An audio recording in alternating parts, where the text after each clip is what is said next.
History tells us we are orthodox.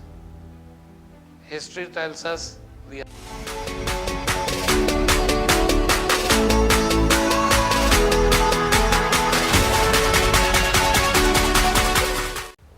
Dear countrymen, members of Rosemary family,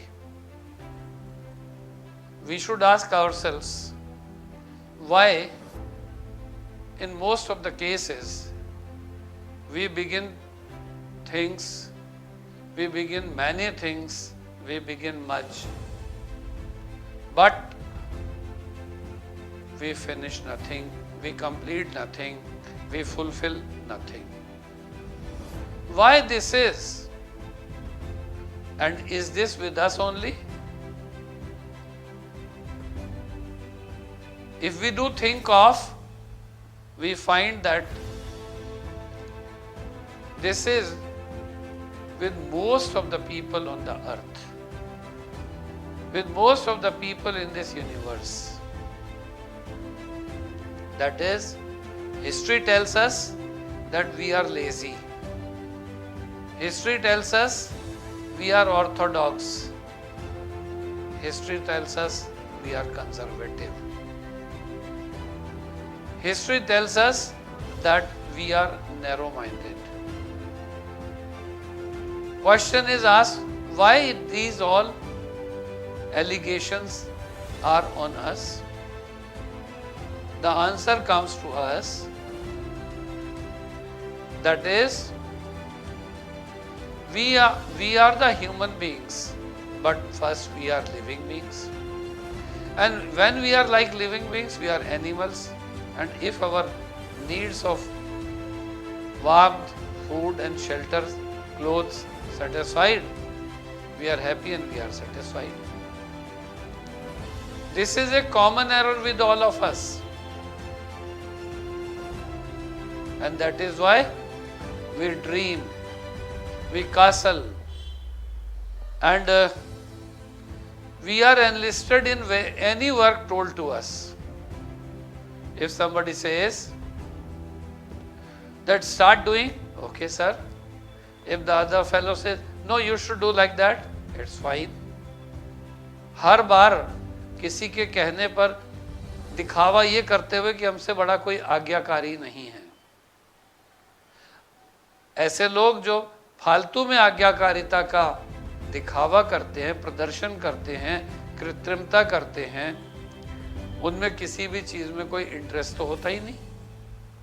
हाँ जी, हाँ जी, हाँ जी, उन्हें हम चापलूस भी कह सकते हैं। हाँ जी, हाँ जी, हाँ जी, उन्हें हम हत्यारे भी कह सकते हैं। हाँ जी, हाँ जी, हाँ जी, उन्हें हम प्यारे भी कह सकते हैं। लेकिन ऐसे लाडले जो माँ बाप के दुलारे होते हैं, ओवर प्रोटेक्टेड होते हैं, उनमें किसी भी चीज में कभी भी इंटरेस्ट नहीं होता, क्योंकि उनका अपना कोई लक्ष्य नहीं होता। तो हम लोग जब स्कूल में जाते हैं, खास तौर से 9, 10, 11, 12 में, तो माँ बाप हमें ये कह के भेजते हैं कि बेटा साइंस लेना, डॉक्टर बनोगे। 1-2 महीने पढ़ते हैं, कहते हैं बायोलॉजी तो हमारे बस की नहीं है, अरे हम तो इंजीनियर बनेंगे, और मैथ्स ले लेते हैं। अब मैथ्स में जब 2 महीने क्लास बीत चुकी होती है और हम फिर उसमें जाते हैं, उसके बाद जब हमें पढ़ाया जाता है तो हमें उसकी ABCD भी जब समझ में नहीं आती, फिर हम उसे भी चेंज करने लगते हैं और कहते हैं अरे नहीं, हमें इंजीनियर क्या बनना है, मेरे पिताजी की दुकान है, मैं भी उसमें बैठूंगा, और जो पिताजी ने 50 साल में किया है मैं उसे क्यों ना 5 साल में कर दूंगा।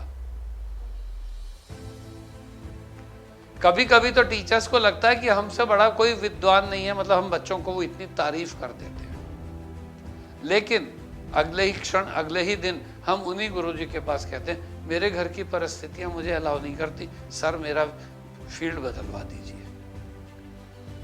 तो हम उसके बाद कभी तो लॉ पढ़ने लग जाते हैं, कानून पढ़ने लग जाते हैं, कॉन्स्टिट्यूशन पढ़ने लग जाते हैं, कभी हम हिस्ट्री पढ़ने लग जाते हैं, इकोनॉमिक्स पढ़ने लग जाते हैं,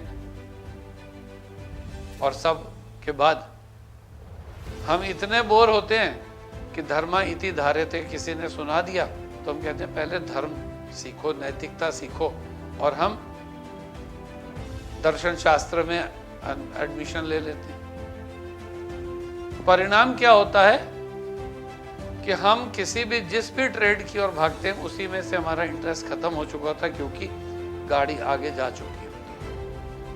इसलिए हम जैक ऑफ ऑल हो जाते हैं और ट्रेड हमारा कोई होता ही नहीं। हम अपने आप को सभी जगह खोया खोया सा, बिखरा बिखरा सा पाते हैं, और इसका कारण प्रारंभ से ही क्या है? या तो ओवर प्रोटेक्शन, या नेग्लिजेंस, या रिलेक्टेंस, या आलस। आखिर जब माँ बाप तंग हो जाते हैं और हम 18 साल के होने लगते हैं तो माँ भी कहती है पिताजी से कि अपनी दुकान पे ही बिठा लो ना। जब इसका पढ़ने में मन नहीं है तो कोई हमें इसे प्राइम मिनिस्टर या इसे वैज्ञानिक ही थोड़ी बनाना जरूरी है, हमारी तो घर की जरूरतें पूरी हो जाए, वही काफी है। तो बच्चा दुकान पर जाना स्टार्ट करता है तो पहले दिन जब पिताजी के साथ जाता है तो सारी सफाई करता है, काम करता है, और उसको देखकर मार्केट वाले भी कहते हैं अरे सेठ जी तुम्हारा बच्चा तो वो सारे काम 10 साल में कर देगा जो तुमसे 50 साल में ना हुए। इस तरह से बच्चा खुश हो जाता है, शाम तक बहुत काम करता है, पसीने पसीने हो जाता है, घर में आता है तो अम्मा मैं तो थक गया, पिताजी ने ऐसे जिंदगी आपके लिए हमारे लिए कैसे चला दी, मुझे तो समझ में नहीं आता, मेरे बस की ही नहीं है, मैं नहीं कर पाऊंगा।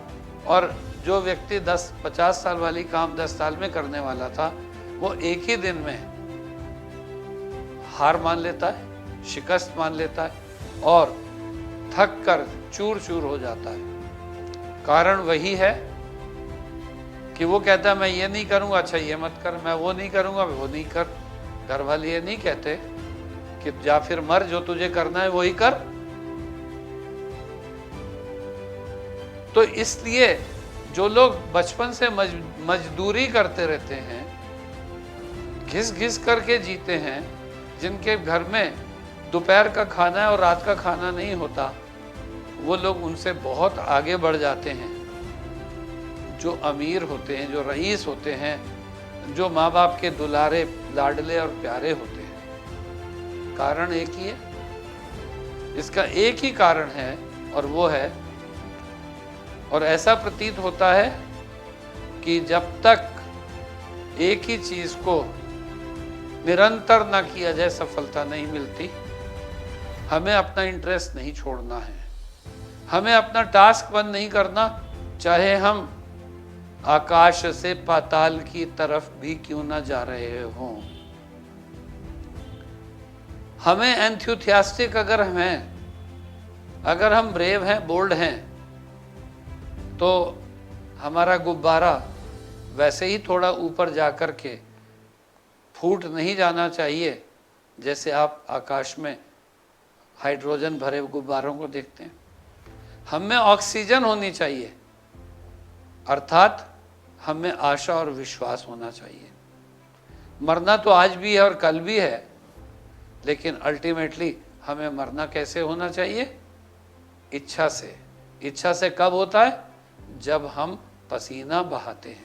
इसलिए आवश्यकता है कि हम रोज रोज अपना व्यवसाय ना बदलें, 10 बिजनेस की जगह एक ही करें और उसमें आकाश से पाताल में भी चले जाएं तो भी उसे ना छोड़ें, तो अर्थ फिर से ऊपर उठेंगे ही, ये निश्चित है। इसलिए ये कहना बिल्कुल ठीक ही है कि हमें वो करना चाहिए जो एक बार ठान लिया और उसको रोज रोज नहीं बदलना चाहिए। अर्थात हमसे कोई पूछे हम जनरली कैसे लोग होते हैं, तो हम जनरली फिकल माइंडेड लोग होते हैं, कंफ्यूज माइंड होते हैं, अनसर्टेन माइंड होते हैं और श्योर नहीं होते। हम असफल इसीलिए होते हैं कि हमारा एक लक्ष्य नहीं होता। हम सोचते हैं 10 काम करो, एक में तो सफलता मिल जाएगी और उसमें नहीं मिलती। इसलिए अगर हमारा इंटरेस्ट ना भी हो हमारा मन ना भी करे, हमारे हाथ पैर टूट भी जाएं, फिर भी हमें अपने लक्ष्य को नहीं छोड़ना चाहिए। तभी हम जीवन में सफल हो सकते हैं, आनंदित हो सकते हैं और सब कुछ प्राप्त कर सकते हैं। That's all for today.